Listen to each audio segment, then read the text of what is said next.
Kaisa, daughter of the void. Perhaps the most remarkable thing about the fearless hunter of the void known as Kaisa is how unremarkably her life began.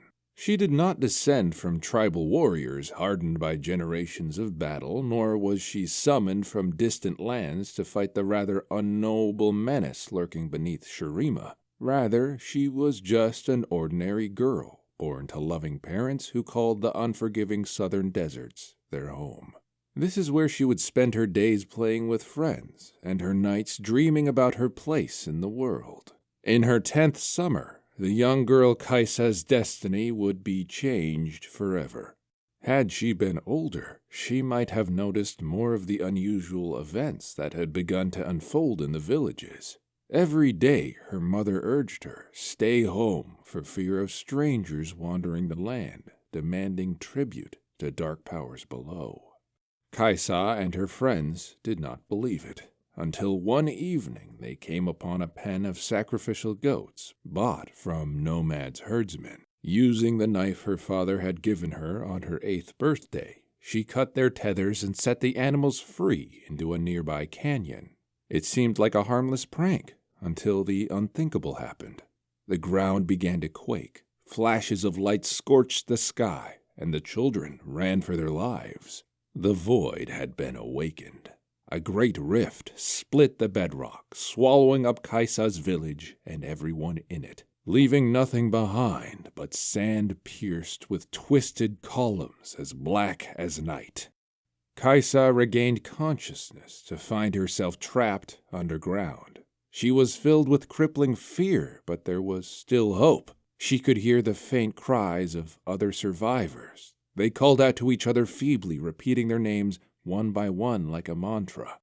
Sadly, by the 3rd day, hers was the only voice left. Her friends and family were all gone. She was alone in the darkness. It was only when all seemed lost that she saw the light. She followed it down. Along the way, she found meager sustenance. Amid the debris left by the collapse were ragged water skins, rotting peaches, anything to keep starvation at bay. But eventually, Kaisa's hunger was replaced by fear once again. She found herself in a vast cavern, illuminated by an otherworldly purplish glow. And she could see she was no longer alone. Skittering creatures swarmed in the depths.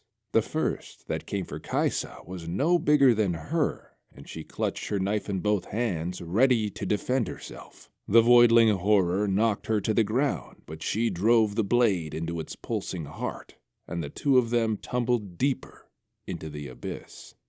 The creature was seemingly dead, but its unnatural skin had taken hold upon the flesh of her arm.